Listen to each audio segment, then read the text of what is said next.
Hello there, everybody, and welcome back to the Circling Seattle Sports podcast. This will be episode 125 of the show itself, Seattle interview series number 35.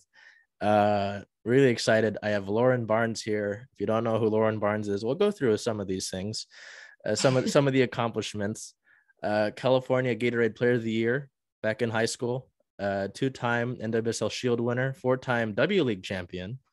2016 NWSL Defender of the Year, two-time NWSL Best 11, two-time NWSL Second 11, captain of the OL Reign, now playing back in Seattle. Barnes, how are we feeling? I mean, I think we're still down in California right now. Like you kind of said, working on a beach cleanup in a little bit. So, I mean, how's it been? I know not the way that anyone on the team would have liked to finish out the year, but I mean, I remember asking the question in the press conference after the game against Washington, and your teammate Megan said that this was an incredible group.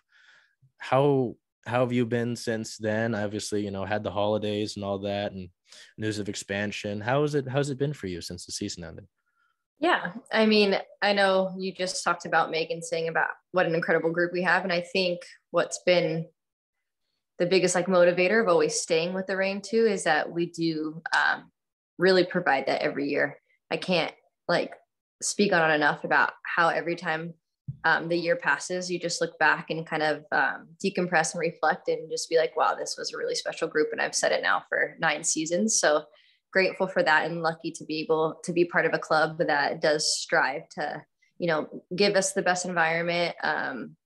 Also, bring in the best players in the world to be able to play with them day in and day out. I think that's really hard to do over 9 years. And you can see it, there's a lot of turnover. We had a lot of turnover this year with coaches.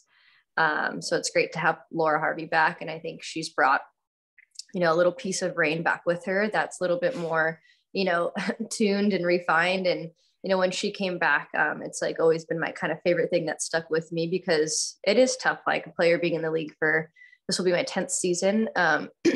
You can go stale. You can get comfortable, things like that. And I think, she took some time away and came back. And I always remember her telling me that she's her best version of herself.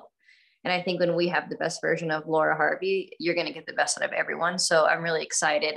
We got that through half the season and could definitely see a shift in that. So that was great to see. But yeah, I think this year, with all the obstacles on and off the field, it definitely was the player group that brought us together and kept us going throughout the year.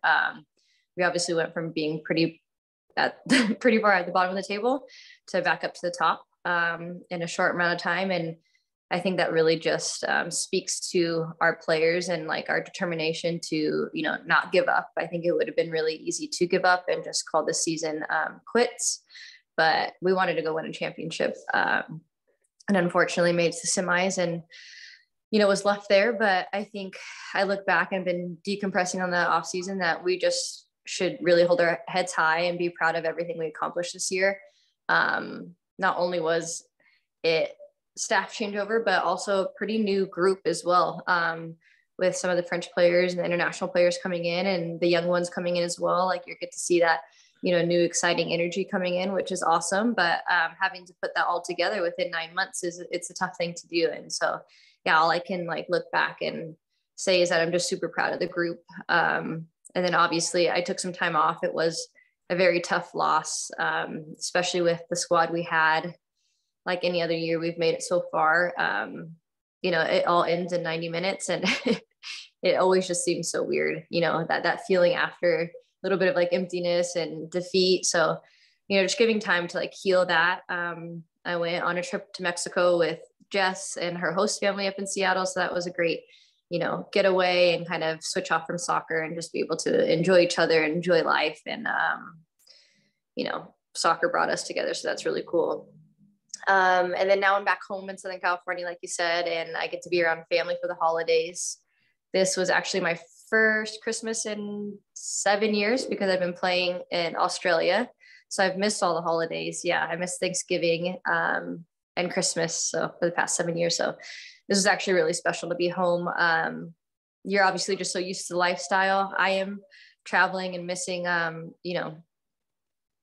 family time, really important dates and stuff like that. But being home, I just realized like how good it is to, you know, see my cousins grow up that I've missed quite a bit. And just being around them, it just like felt so good, felt right. So I was really happy to be home. And obviously like the league being a little bit longer also gives me that. I don't have to go and play with such a long off season to keep fit and financially like help myself. But yeah, so it's been really healthy being home. I'm super happy. And obviously I'm not in Tacoma. I'm down in California, so I'm getting sunshine as well. So that's been great.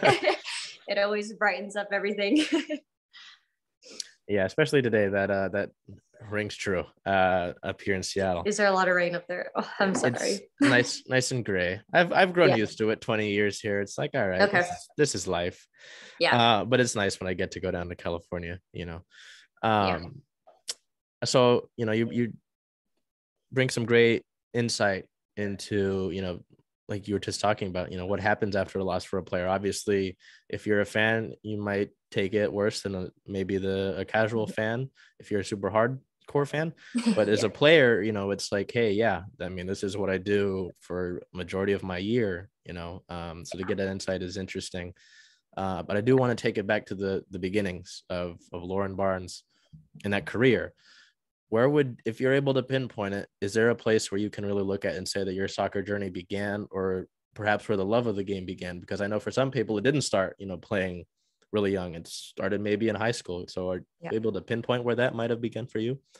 Yeah, I think probably over the course of my career, now playing soccer for so long, it probably stopped and ended a couple times. You would love to think that it's all joyful and fun and everything throughout the whole times, but there is some like really tough times.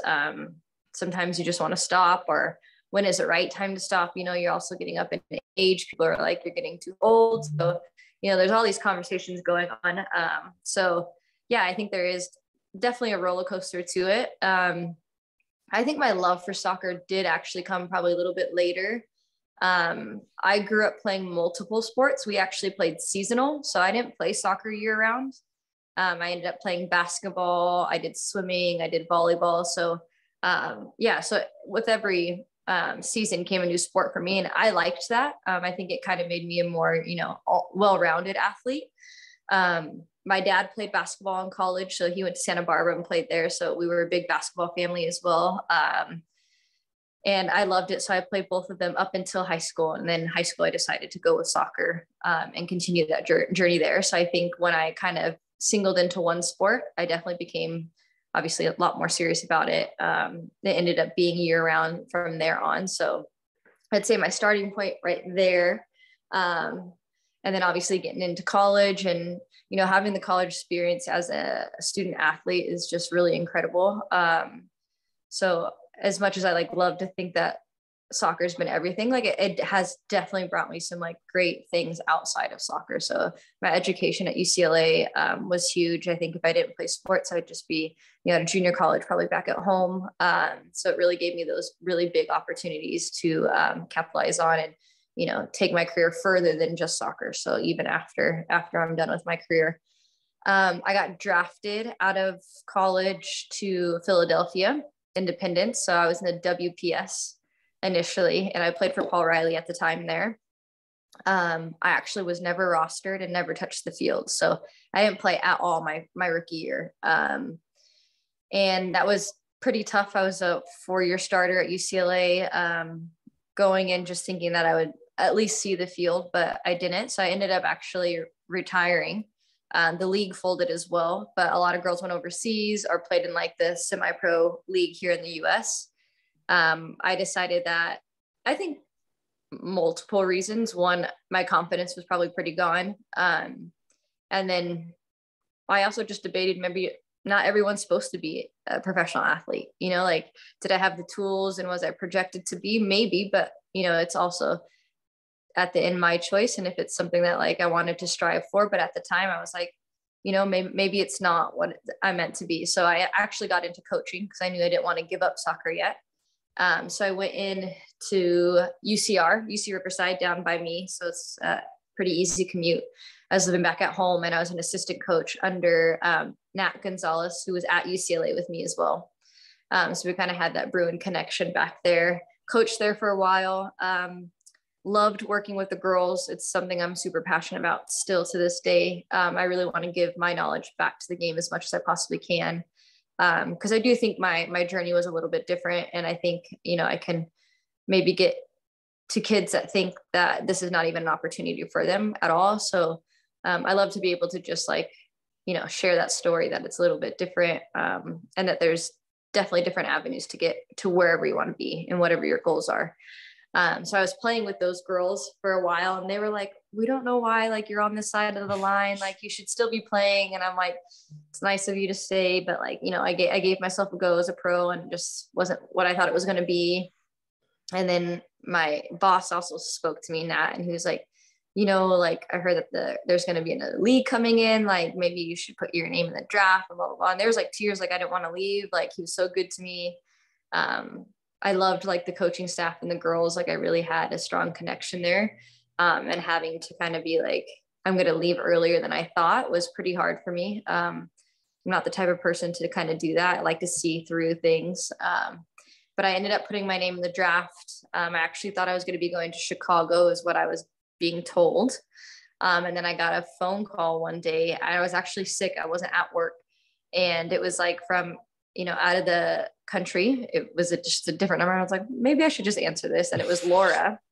And at the time, I didn't really know who she was. Like my investment has always been in basketball, because that's what we've had in the family. So I wasn't raised a soccer family. So, knowing like women outside of the sport, especially outside of the US, I was like, okay, like this is cool. She's coming in. I didn't know her at first. And she's the same. She's like, I've talked to quite a few people. They just tell me how like good of a person you are and a player. And would you be interested in playing in Washington? And like, for me, that was a huge, huge thing, because I wanted to stay on the West Coast as much as I possibly can.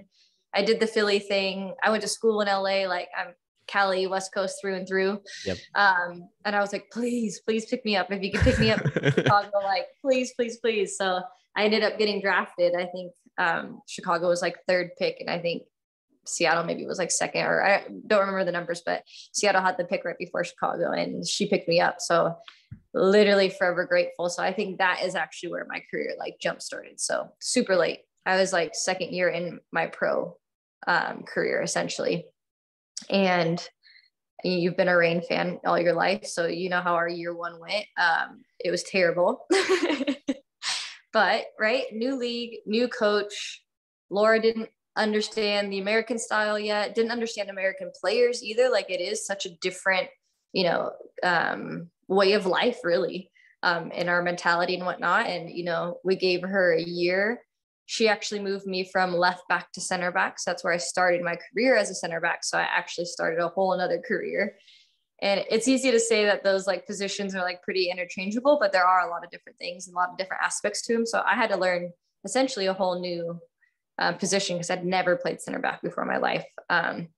So I literally give so much credit to Laura and like my career from here on out. She definitely believed in me and saw the tools that I had and knew that she can utilize them. And she did. She brought more out of me than I ever thought I possibly could have. And year 2 and 3, we're Shield winners. Unbeaten streak, I think, is still maybe on the table as the highest. Maybe North Carolina's up there now too. But she did some incredible stuff with the Reign. And then when she decided to step away, there's just like so much stuff on and off the field. And as players at that time, we were so invested in each other. And that's just like how a team goes. We had a core for a really long time. So, the things off the field that were affecting our players and like our coaching staff, like really did affect us. We took it super personal because we wanted everyone to be happy and healthy. And, seeing Laura have to go, we knew it was the best thing for her, but it was probably the hardest thing for the players at the time. And then obviously when she came back into the league for another team, it was like really tough. And then we got Vlaco. So that kind of year of transition too, like you can see a lot of our star players kind of dip. I think we took it pretty hard, naturally. And then obviously just transitioning is always tough, especially in this league. But having Vlaco come in, we had top 2 coaches in the world. So fortunate to like be able to experience that for one. And then just really see these coaches bring a side out of me that I just like did not know I had. And, Vlaco did that in a whole nother way as well. We got here and we had our differences, and I didn't play for him for a while for the first year he came in. But, he really pushed me. I think that jump started my career for the third time now. So, I was 6 years in the league, I think, and that's like a pretty long career already. And I was like, okay, like maybe I'm done. Like I put in a good shift. I've had a great career under Laura, blah, blah, blah. And then, he came in and I was like, oh, I have years left in me. Like there was just still more that had to be dragged out of me. And, grateful enough, Flacco was able to do that for, those couple of years. And here I am in my 10th year. I'll be turning 33 this year and I feel great. Like my body feels young. I feel like I can continue to go. My mind feels great. It's just like now on my terms, like whether I want to keep playing or, I want to give back to the game in a different way. Yeah.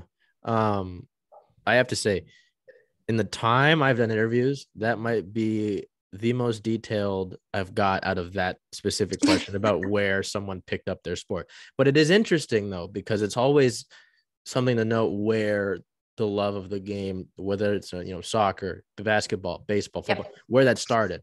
And to hear that, it is, there's no one path where, it's not like a singular line where it started here and it's just gone on. There's been the stops and the starts. And I'm glad that you mentioned Philadelphia. That does take out a question, because I was going to ask you about Philadelphia, because it's interesting to see that, WPS having that fold, seeing that you didn't make an appearance, looking at Riverside. And I do want to talk about coaching later, because I know you mentioned giving back to the game. And I know that there was actually a camp you did, I think a few weeks ago, where you did a little. So I do want to talk about that, but it's really interesting to me to see the stops and the starts and how, as someone that's younger, like a kid, it's great. They get to play football, they get to play soccer as a job, but obviously there's so much more to it. And I'm glad that I heard that. I mean, it's really, that's the most detailed I've heard that question be answered.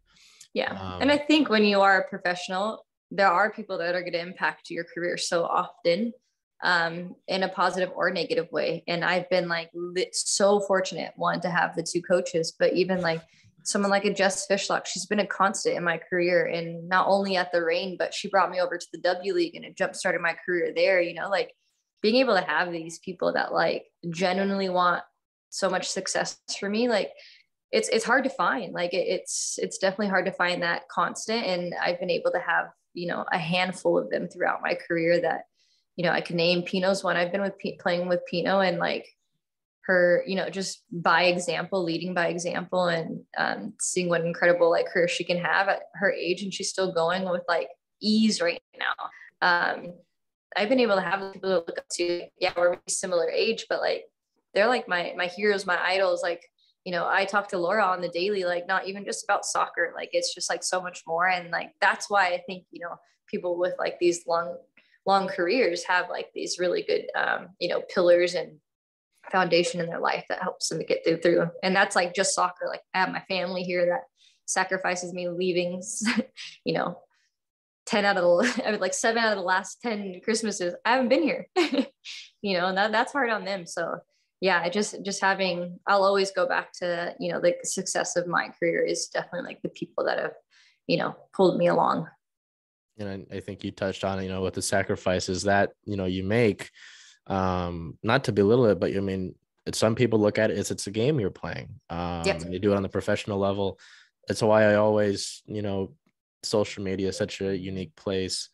You could be devalued on it. That's why whenever I speak to, whether it's you and your Reign teammates or anybody else I speak with, there's a lot that goes into it. And yes, make money playing a game, or however some people will phrase it. There's so much more to it, and the sacrifice you make is great. So I always appreciate that. And especially someone like you spending 10 years in the league and going to Australia, so it is interesting to look at that journey that it is. And again, why was so excited to get you on, because it's been a journey. Totally. To circle it back just for a little bit and bring it to high school. I mean, I don't peg you as someone who, toots your own horn and all that, but, won a good amount of awards in high school, ranked second recruit overall in the country, Gatorade Player of the Year, several All-American honors. How did you look at that? I mean, is that just gratification of the work that you had put in at that time? Or is it like, hey, this is really great and this could help me, like you said, soccer opening an avenue that maybe wouldn't have been opened, had it not been for the sport? How did you look at those awards at the time? Yeah, I think a little bit of both what you touched on, obviously. I definitely worked hard growing up as a kid to be where I'm at today.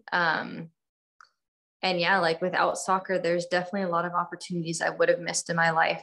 Sport in general, I think, just even who I am as a person and a character, that's built through sport for me 100% and over the years. But I grew up in like an era where there wasn't a lot of social media stuff. So I think like in terms of, tooting your own horn and stuff like that, we didn't really have the opportunity to do that, right? Like you worked hard, you got the awards, but then you just moved on, like Yep. it wasn't followed up on social media and all these articles and this and that. So yeah, I think it's interesting because like I look back and do I remember those instances? No, not really.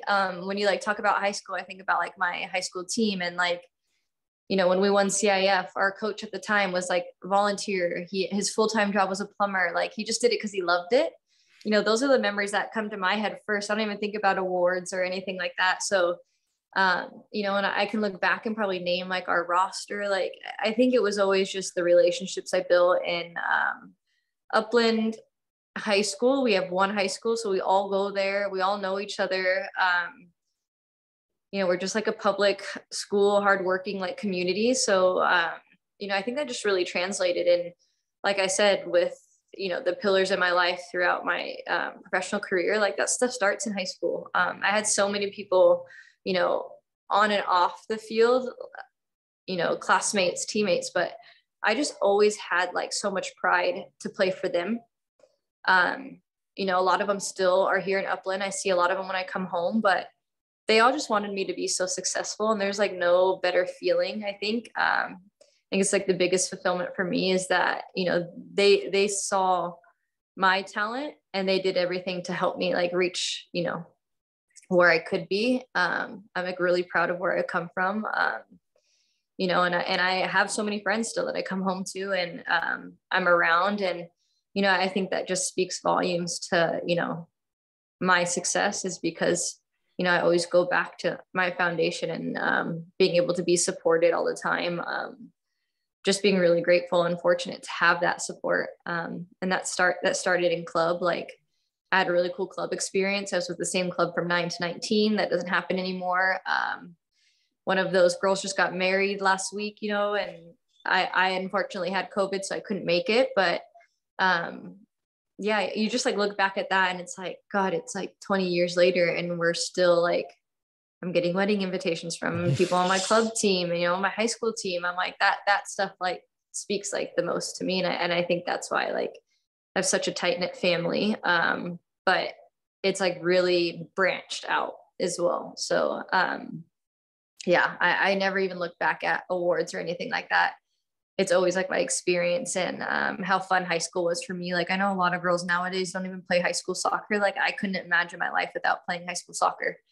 Because club is so serious now and it's like year round and it's like you'll get more out of this club instead of, playing high school. And it's like there's so much value to playing for your high school team. You might not go to college and play. So like that is like, it translates. So yeah, I think the way that I was brought up that way is I was really fortunate. And I think it has like really been a driving force for me and big motivator for me.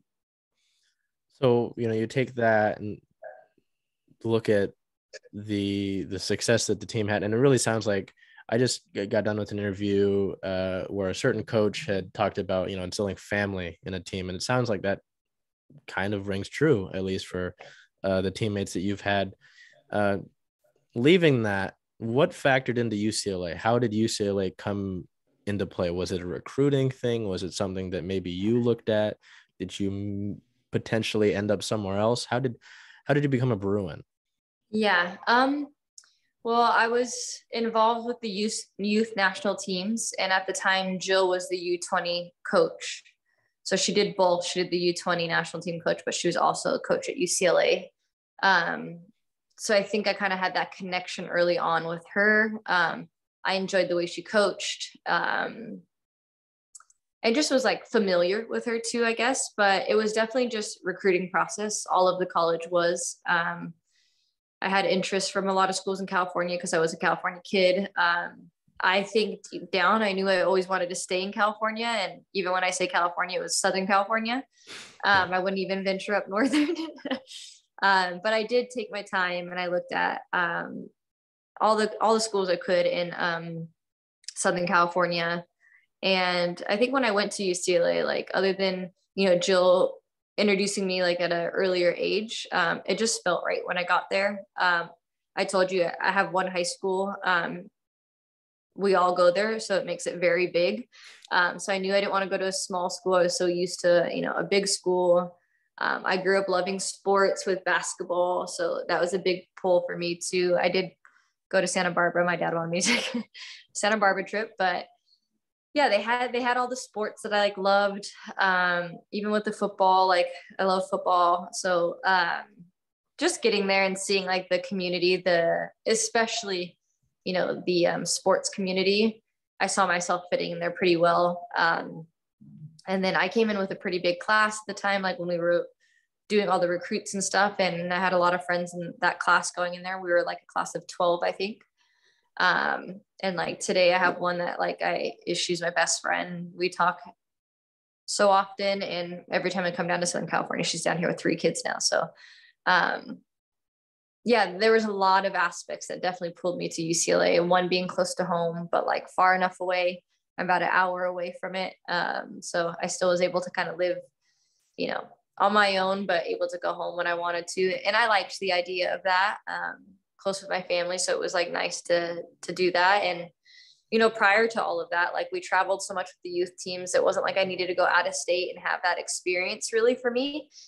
Staying home was like more important because I knew I'd be living, now I'm 10 years in Seattle away from home, so having those 4 years in college close to home, you look back now and it's nice. But yeah, in Southern California, I told you I'm through and through, so it's just a really cool, school to go to, both academically and for, sports. So it just overall was a really good fit for me.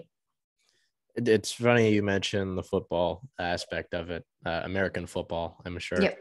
I remember there was a game I went to up here at Husky Stadium. My dad, bless him for getting me to that game, but we played UCLA. I think Brett Hundley was the quarterback. We got tickets in the UCLA section.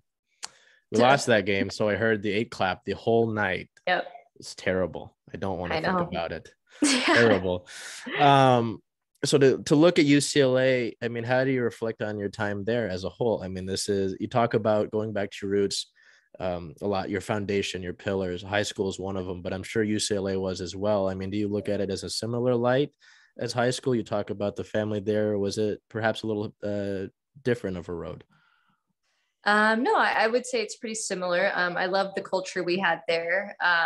And it was also like the first time you're introduced to playing in a team where you have someone that's 4 years older than you as well. So that's where I kind of got introduced to some really, special players that went on to have a very good career in soccer, still are having careers in soccer. So that was a different aspect, I think, in terms of like the culture and, learning to be a professional, and really like grasping onto the older class and learning, how to balance life and school. Being a student athlete is difficult. It's basically having 2 full-time jobs, but having like the network and the resources to get you through that, I think UCLA like really provided and opened my eyes to, being able to lean on people and, and just like on my own going out and making sure that like I'm getting everything I need done. I really liked that aspect of it. The coaching staff too that I went through, I had Jill all 4 years, but under her was BJ Snow, who's in the youth national team stuff now too. And he was more of the defensive coach. So I worked with him quite a bit. And I definitely think he helped my career as a left back at the time. I loved being coached by him. He really opened my eyes to, the tactical side of soccer. And then I had like Shannon McMillan was there when I was there, which was really cool to, be coached by someone that was so successful really early on in the women's game as well. So talk about like what we have now that they didn't and had to fight for. They have such a different mentality and outlook. So, being able to hear that, feel that, and be able to like embrace that and, carry that with me as well as I've gone on with my career was really special. Lou Lieberman, who's up in San Diego now, very good friend of mine. We talk all the time. So, and I go back to it. It's like, you have these connections, I'm out of school now for quite a while. And, we have each other not on speed dial, but it's like, I pick up the phone and call someone any day, throughout my club, high school and college, and, pick up, they would drop everything to, do anything. And I would do vice versa.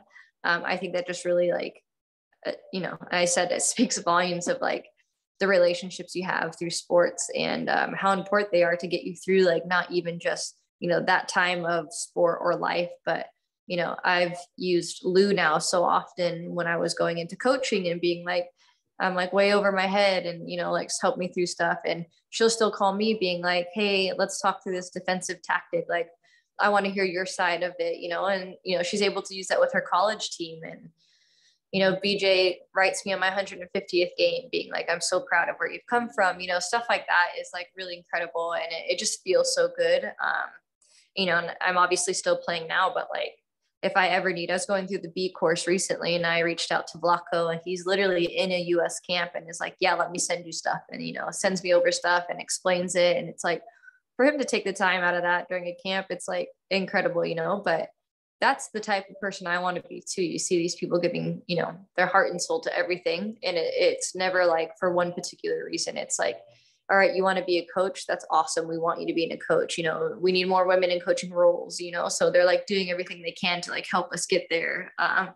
Laura as well, like I'm obviously still being coached by her now, but even when she wasn't with us, the amount of times Jess and I lean on her, call her, we've got a group text, me, her, and Pino. It's like, we ask questions all the time, or like, it's just so funny, like, so we're just definitely all doing life together and leaning on each other. And I think that's been the most important thing that I've learned throughout my career, that you need those. It's really tough to do it on your own. I know as athletes, we always think, we have this mindset where it's like, we're going to make it work for ourselves and, at all costs. And it's like, that's fine. But like, you do not want to like lose out on the journey of like the friendships and, the valuable lessons and stuff that you learn throughout it. I just have to point out, I think it's an obvious recurring thing with you is just like tight knit family sort of thing. It seems like those connections are made. And I think that's impressive. And then we haven't necessarily fully touched on the pro side of it yet, which we'll do now. You did a good job in speaking about UCLA in high school, but you did touch on 2013, obviously not, on the record side of it, not the most fun. And I'm sure losing isn't, I know as an athlete as well that losing isn't fun. Right. Yeah. But I mean, just the talent and the women on that roster. Can you speak about that group a little bit? I mean, some of them obviously you're still playing with Pino and Jess, but also, you look back at it, Hope Solo. Can you speak on that group a little? Because I know we have a little bit of that right now with the Kraken and then their expansion and, they're working things out. Right. Yeah. But it's all these people in a new space on a new team trying to figure that out. Can you kind of reflect on that and how that went, and perhaps your thoughts on I think they're like a neon green, but they might have been more like a highlighter yellow. Can you kind of just reflect on that, and even those jerseys, your thoughts maybe on those? Yeah, totally. I think I have one actually in my room here, but yeah, it's actually an interesting question because I obviously took a whole year off of soccer. So while everyone was kind of still playing and involved, I took a year off, and like I told you at the time, social media and stuff, that just wasn't a big thing, especially, I mean, we're still fighting for, more coverage for women, but Yep. 11 years ago is definitely even worse than. So like to keep up with what was going on, like that wasn't something I was doing when I was taking a year off. So coming back in, I felt like just a new kid again. You know, almost like feeling like I was trying out. Like I went in contracted, but I don't know. I just like had so much nerves. And then like you're saying, I was playing with some incredible players. Hope Solo is one of like the most determined, like first there, last to leave, most competitive player I've ever played with, and most detail oriented, you know, and being able to be exposed to that, like my first year back in as a pro, I mean, lost for words, but like it was special, like to be able to, you know, be on the left side with a Steph Cox and a Pino. Like I just think about like those like triangles and, you know, Kendall Fletcher next to me and stuff like that. I'm like, my gosh, like I was in like literally, you know, the presence of so many great players, but, you know, great role models for me. And like I said, like jumpstarting my career again, essentially, with Laura, but a big testament to the team too, because, you know, Jess came over from, I think at the time she was maybe in the Netherlands playing. She came over to the States for the first time. So like, as I was kind of in this, you know, area coming in new, like as was she, you know, so there's like definitely like that aspect in 2013 where we definitely didn't have things together yet, but you know, we were all going through something similar together, which I think is kind of translated to, you know, the next 2 years for us.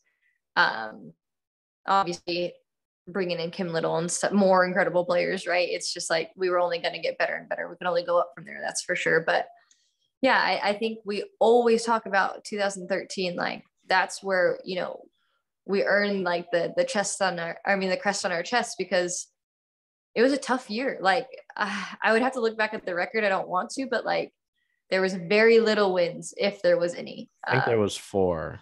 Yeah. And that's tough. That's tough going through with especially the roster that you have and just being a professional athlete. Like it's frustrating.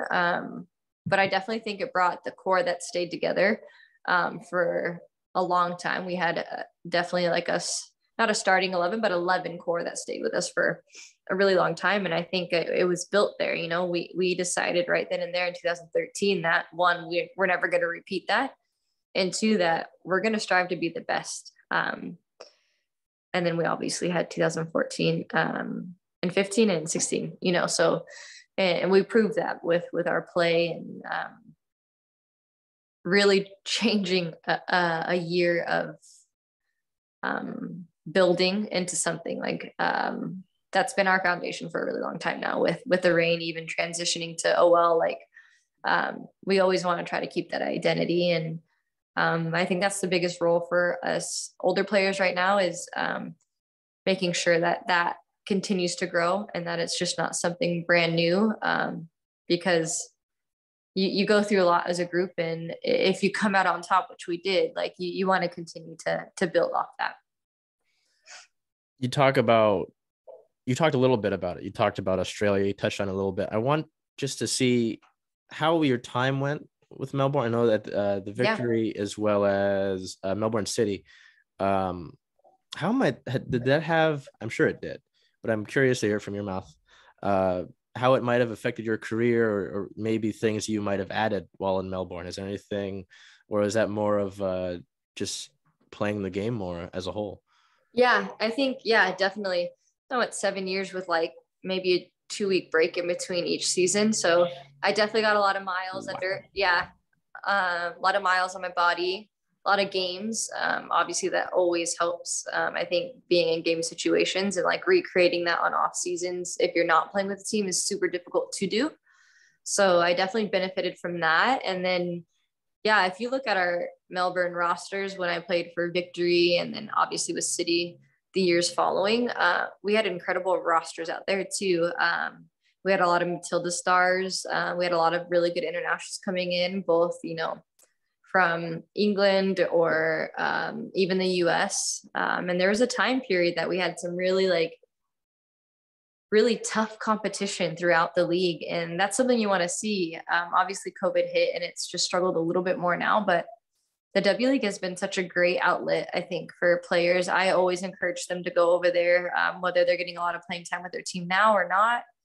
If they just want to get games on the off season, like it's definitely somewhere to go. I think everyone can benefit from rest, but I think also, you know, leaving the country, experiencing a new culture, meeting new people. There's so many benefits that will, you know, help your career as well. And yeah, Australia holds a very, very special place in my heart. I tried to even get citizenship there because I was there for so long. Went through all that. I tried to even look at playing for Matildas. It went all the way up to FIFA, everything like that. I ended up getting denied, but yeah, I'm like proud of my time there and proud to take their culture with me and spread it as much as I possibly can. Lovely, lovely people, lovely country. And, you know, I got to see it day in and day out for 7 years. And the relationships I have there too are very strong. And I'm so happy I was able to definitely get out and do that. Like I encourage people all the time on off seasons, whether it's in Australia or any other country. Obviously going to Australia and it's English speaking is a little bit easier, but just getting out and exploring, like those are the opportunities I was talking about that soccer's given me. And you know, to be able to go travel and play, like that's special in itself to go see the world and whatnot. So yeah, my time there has been incredible. I would go back in a heartbeat. Obviously with our seasons not running aligned anymore, it's more difficult to do that, but yeah, I would do it if the opportunity was there again. I love it that much. Can you speak a little bit on the job that Sam Lady did? Sam obviously been with the club a while, and obviously there's a player side to it, but at least for me, I remember. So I work with the Mariners. I was working a game day, and the game that you guys played Houston, where Fareed had stepped out, you know, whatever that story may be. I was like, hey, this is like a few hours before the game. What are we doing here? And then just seeing my partner in the press box, Javier, he was with me for a good amount of the season. He reflected, and you might have heard it in press conference, that the team seemed like they just played with more joy. It seemed more like there was more positivity, I guess. Yeah. Can you speak on the job that Sam did as interim head coach and just having him around? Totally. Yeah. Sam's an OG. He's part of that foundation for me 100%. We've been together now 9 seasons. And, you know, I've learned so much on the field from him, but I take so much from him away from the field too. And how I want to carry myself. Sam is a super special person when it comes to that. He's so great at, you know, reading every individual and knowing what they need and what they don't need. That's why I think him and Laura work together so well. They just really are a great partnership. But yeah, so, I mean, for the last 9 years, even under Vlaco, like he's always been assistant coach to me. And, you know, like you just kind of get in, I told you, the comfort zone of that and stuff like that. So my envision of him has always been an assistant coach. So, you know, when it came to that Houston game and he had to step in, like in my mind, I'm like, it doesn't really change for me. Like he's just going into the same coaching role he always has, but actually seeing him go into the head coaching role, I was blown away. He did an incredible job under a lot of pressure, under a very short circumstance. And, you know, after a fellow coach of his that he was very close with ended up, you know, having to step down, there's just like so many aspects where like, it was a difficult role to fill. And I've looked back at on this off season too. I'm so proud. I've written him a couple times and he does not like this stuff. He doesn't want to hear it. But I always say, like, I know you don't want to hear this, but I need to tell you, like, he did an incredible job filling those shoes. And they've been very big ones with Laura and Vlaco. And given the circumstances he had to do it under, like, my gosh, it's incredible. But yeah, he stepped in like so smoothly. He was ready, of course, you know, like that's like one thing with assistant coaches. Are they ready to fill, like, go into those head coaching roles and make, you know, maybe bigger decisions and harder decisions, have to be the face of that. He took that on with ease. and he did it for 5 to 6 games, and, the team bought into him. The energy that he brought, especially with what we were going through, and, having to make sure our focus was only on the team, only winning, and only trying to get back into those playoff spots, was going to be hard. Like, it was hard to do it as individual players, and then try to get a group of 30 to, be on the same page and buy into what he was going to do, whether, whatever his philosophy was. He did that in 5 weeks, and I like look back on that still to this day, and I'm like, it's incredible the job that he pulled off. And I just hope it gives him like the confidence. And, I've told him too, I'm like, you're head coach, like, go be a head coach, whether it's at the Reign or anywhere he wants to go. But I'm like, you definitely proved it to yourself. You proved it to the girls. You've proved it to the league. He's got such a good name in our league. Anytime I hear like players talk about him, or players that are coming to the Reign, they talk about Sam all the time. And they like, I hear such great things, and they're all true. And I just think from my end, I just couldn't be more proud, and just so happy for him too. So, whenever his opportunity is to come get a head job, whatever team that is, they're going to be so lucky. So I want to kind of shift a gear here. I know you talked about Southern California, obviously where you're from, having that impact with, school and college. Obviously, it's a big deal with expansion, right? Not only a big deal for the league itself, but also to get more women in the league as players. Just provides more opportunity. I know Angel City has been trying to really be women driven. When that comes around, as somebody who is from Southern California, were you I don't know if you can say, were you contacted by one of those sides this past season? And was it something you thought about? Because obviously, being in Seattle as long as you have, it's obvious that Southern California is still home. Was that something that you thought about? Or, and then just as you lost a few teammates in Danny Weatherholt and Kristen McNabb, Kristen spoke with on this show and was great to have on. Is that something that's bittersweet? Because obviously the league expanding is, I would think, a good thing, right? But also to lose teammates is never easy. So just your thoughts on expansion, as well as maybe potentially the thought of that happening. Yeah. Well, I always think of expansion as obviously like a positive thing. Our league's growing. Until I think we get better player rights, the expansion draft is really tough. How you have to go about it from team to team. We lost 2 incredible humans, both players and people. I cried for both of them. I'm like emotional now, but it's tough. Like you definitely value these people. They're lifelong friends. I'm happy for both of them. I think they're going to do great wherever they go. But yeah, every year, like we've had, excuse me, we had Utah come in, we've had a few expansion drafts over the 9 years, and it never gets easier. And yeah, I'm just going to talk truthfully and like honestly, because I want players to be like, it's okay to talk about it. Like I was torn when California teams came in. My whole like extended family can now come watch me if I played here, and I'd be around my cousins growing up. Like, of course, there's going to be aspects of that you want to do. And I've given a long time, a lot of loyalty to one club. So that I was torn there too. Like, do I finish my career there? Like, that's going to be something special. A lot of people in the league don't get to do, with how crazy our league is with trades and stuff. I've been literally so fortunate to be in one place that I'm very happy at. So yeah, it was difficult. I went back and forth in my head all the time. Do I want to get down there, and talk to Laura? And, this is what's so great about her. Like I could have these conversations with her because she knows I'm human. We all are. So, yeah, just try. It was tough. Definitely. But I think staying with the Reign for me, finishing out my career there, I think is going to be a very, I think it's the right thing for me, for sure. And I think there'll be aspects in California, I'll probably end up there. So there's,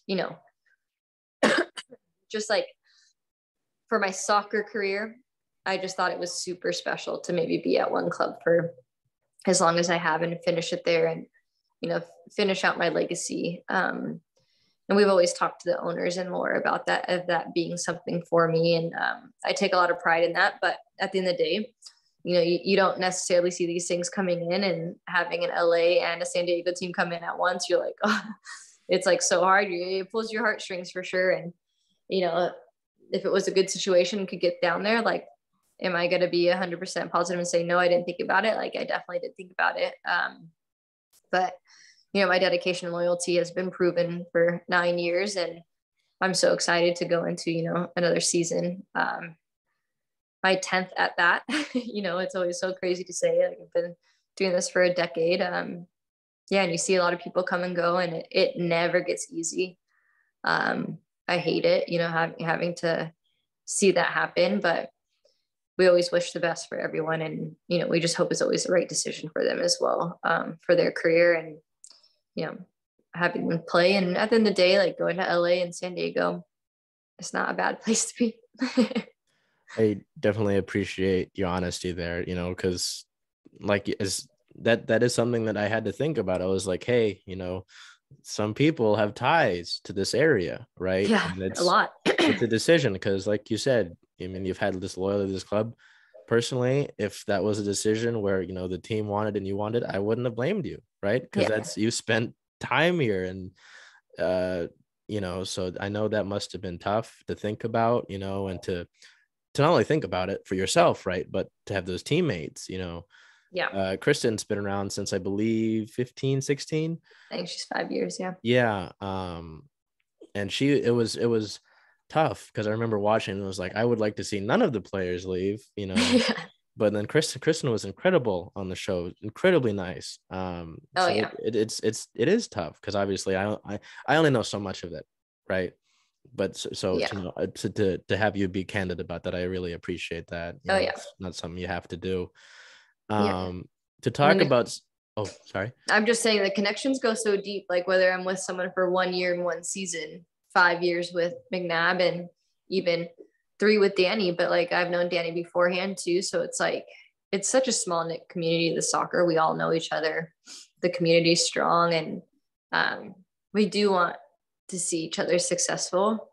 It's the bonds that you make, and it's, having to, you go in the off season, like, just saying goodbye. And then it's like, all of a sudden, oh, I'm actually never going to see you, back up in rain again. Like, yeah, we'll play each other and you can visit and stuff like that, but it's tough.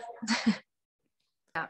So if anybody follows you or the Reign, I mean, I'm sure it's obvious how, I mean, you talk about tight knit on everything else in life, but you and Jess. Yeah. I mean, if possible, because I know it probably isn't easy, can you put into words just the bond that you two have had, and perhaps the memories you two have as not only teammates, but as, if I believe correctly, roommates? I mean, this is 2 club originals, obviously, but just the bond that you guys have. Can you speak on that at all? Yeah, for sure. We talk about it all the time, how lucky we are with just our friendship. Like, I do think it's really unique and special. We get to obviously spend like 24/7 with each other. And then when we were playing in Australia, we're pretty much spending all year round with each other. Obviously she's gone Germany and France, and doing big things over there as well. But, through it all, we've always found, our way back to each other in terms of like anything we needed, whether it was soccer, career, life. We lean hard on each other. And, we can go on an off season and maybe not talk for a couple of weeks. And then, we'll be on the phone 24/7 for a whole nother week. That's just like how our relationship goes. We're super honest with each other, and it's just like so open and happy. And like I said, she pushes me in ways on the soccer field that I'll forever be grateful for. I tell her all the time that she's like been the one that's kind of, led my career, and she'll never take credit for it, but she's a huge driving force for why I'm still playing. She still believes in me more than I believe in myself. And, having those people in your corner is like so important. And Jess has been in mine for a decade now. And like I said, just like having someone consistently in your life like that, it doesn't happen very often. And she is, and, if I need her for anything, she'll drop everything she's doing, we always talk about, we're just part of each other's families at this point. She has a pretty big family with a lot of sisters and brothers, and they treat me like one of their own. I'm super close with them as well, her mom and dad, and then same vice versa with our family. Like both of our families know everything about each other, and we live on opposite sides of the world, with her family being in Wales. So just being able to have that really cool connection and growing, and whenever we both decide to have families, it's going to be the same for us. And it's just like really special. And, she's taught me so much as a human. Like, I think people see the way she plays and, takes that, and that's her personality. And she's so different off the field. She's very kind and gentle and soft, and literally will do anything for anyone. And I don't think people get to see that side of her as much. But that's definitely why we are best friends for sure. She likes to fire up my ass on the field. And, when we're off the field, we're doing whatever we can, to help people or, have a good time. And just like genuinely be like happy. And I think, living with each other this year is actually the first time we got to be roommates, like without COVID interrupting anything. And it's like been so much fun. We're like, why did we wait this long? She's been with the host family for a really long time, but yeah, it's just so much fun living with her right now, and just watching her like continue to grow too, like as a person, but a player too. Like, I mean, 9th year, do I think she gets MVP every year? Yeah, probably a little biased, but I mean, you're going in year 9, your oldest year, and she's just like killing it. So it's like, being able to have a role model like that in my life, I'm just super, super lucky to have her in my life, and just continuing like to grow our friendship. She's coming down to California pretty soon, so she'll be at the beach cleanup with me. And I'm just like, all I can say, I'm like lost for words, but that I'm just like so lucky to have someone in my life that will continue to like go to bat for me, believe in me, and then be there for me whenever I need her. In doing my research, because I wanted to be prepared, the funniest quote that I heard about you two was that Jess will yell at you, Lou will be nice to you. I thought that was, and it's funny too, because as someone who's at every game this past home season, I can hear her from the press box. Yeah. It's incredible. But at least so for those who don't know, this was able to become possible because I was working in Kraken game, and I had the opportunity to meet Miss Barnes and Jess in person. And at least from like the 5-10 minutes I saw you guys, the way you describe Jess makes it extremely not really soft spoken, which was interesting to hear, very soft spoken. And then the yelling on the field, totally different. So it's just incredible to see that and to know that you guys have both been Seattle staples. I mean, at least when I think of Seattle staples, obviously somebody else in the women's sports world, Sue Bird, yep. Seattle through and through, coming back next season. Yep. You guys, to me at least, you guys are up there. So I had to touch on that. But then we also talking about meeting you guys to touch on off the field here. If you don't know, Ms. Barnes is huge in sustainability and working for the planet. Obviously talking about the beach cleanup here. Just to wrap up, because we both got time constraints. Yep. You visited Climate Pledge Arena, their efforts towards ditching all single-use plastics, mm-hmm. and being the first, I believe it's net carbon zero arena in the world. Yep. Coming back to Lumen now, not playing at Shaney. That's great. No more as much as Shaney's fine, getting back there. I mean, do you have hopes that we'll see more sort of sustainable features, whether it's in concessions or in practices at the Lumen field, or is that something that you might, personally be pushing for? Yeah, I definitely think there will be an aspect of that. I actually think Lumen Field has quite a bit of sustainability initiatives. I think they're just not as public as Climate Pledge, obviously, because that is literally Climate Pledge's story, right? Yeah. So I think for me with Lumen Field, and I've talked with Santi, our GM, who's definitely like heading a lot of the sustainability stuff with me as well. That is definitely one of our pillars. It has been in the rain for quite a bit. So being the Pacific Northwest, it's really easy to be this. You get supported by everyone when it comes to sustainability and protecting, you know, one, how beautiful the Pacific Northwest, but the world in general. So I definitely think there'll be more initiatives with Lumen Field coming in. We're already in talks with some. So I think it's more so, you know, just getting out in the public and, you know, and that's, I mean, I have no background in sustainability in terms of education. Obviously, like what I read and do on my own, but Sati definitely does. And then we're going to work with someone at Lumen Field that's actually in those positions as well. But I mean, that's kind of what my driving force has been my platform. I'm just using that to spread awareness, to just get that conversation going. So yeah, and now we have this opportunity to play in a stadium that actually does have sustainability initiatives. It's just a lot of people don't know about it because it's not talked about, like the climate pledge, or, you know, maybe we can get more voices of the Sounders voice speaking about it, you know. So it's just like those small like changes and, you know, our own habits that we can change, and, you know, I think the biggest thing is awareness, and it's what you don't know, you don't know. So being able to, you know, introduce Lumen Field as a sustainable, you know, facility as well is going to be really special for me, because it's definitely a passion with sports and sustainability.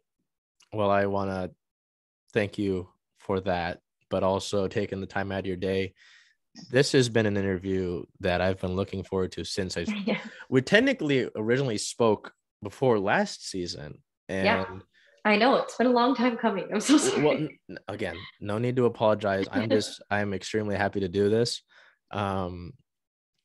Just the fact that you remembered that, it's like, oh, hey, you have a show. I'm like, what? Yep. I wasn't thinking about that at the time, but, you know, to have a club original, to have somebody, I mean, you got candid about it. You could have gone down to Southern California, you know, you decided the club loyalty is here. So I think if you aren't already somebody that was viewed as Seattle royalty, I think that even pushes it to that extent. And I know you might not accept that, you know, but at least in my eyes, that I mean, I try to bleed Seattle sports as much as I can, you know. So just incredible to have this set up, and I thank you for your time. I always put socials in the description. I mean, is there anything you'd want to leave down there? I know that you work with a lot of companies that work towards sustainable efforts. Obviously, there's I have my Jazz It Up right now. Yeah, I was gonna say, I was like, former Rain player. Yeah, she's incredible, really good friend of mine. That and the travel kits, I know that was a big deal throughout. Yeah, my Mad travel kits. I can put that stuff, but I mean, is there anything that you'd like to leave? Obviously, looking forward, preseason's what, next month? So I mean, is there anything that you would like to leave with? Not really. I think maybe when we get into preseason, maybe we can get Jess and I both together and do one podcast. So that'd be fun, because then you get to see both of our personalities together. But yeah, no, I'm just grateful for your time as well. And, you know, the more visibility for women's sports and just hearing athlete stories, right? Like we spoke about, so many aspects to our lives that people just don't understand or realize, I guess. So I think it's always fun to put that in perspective and be able to share mine. So thank you for giving me the platform to do so. And yeah, if you need anything from me, if you want to hear from other athletes, like, never hesitate. You're gonna make me cry on camera. That's not very cool. No, I mean, I've been transparent about it in the interviews. I try to focus on the women's sports. I just spoke with Olivia Sakani, who's the goalkeeper of the women's team here at UW, and we talk here and on and out about that. You know, I'm half white. I'm a male. I'm not necessarily the target audience for these things. Yeah. But I know that I can be doing more than what I was 2 years ago. Right. Love it. And, love to hear it. You know, I've said it before too, just the opportunity that the Reign have given me and that the women on the team have as well. You know, your teammates with, I'm looking at on the wall, Sophia, Leia, who's unfortunately not in the team anymore, Cosette, who's on loan, Bethany was my first. I mean, I'm just grateful. And so, you know, just, I mean, to have a club original on now is a whole different story. So I appreciate your time, and I'm really looking forward to not only next season, but getting to see you guys here in Lumen, and not necessarily having to make the trek down to Tacoma. I'd still do it if we had it, but to have it in that facility is much better now, because also speaking to a center back. I used to play center back, so that's cool. There we go. But also, you know, knowing as someone who played baseball and soccer, I don't mix the two. So I know the corners and everything else wasn't as fun. So I want to thank you for your time today, and I'm really looking forward to the season at Lumen. Yeah, we are as well. And thanks again for having me.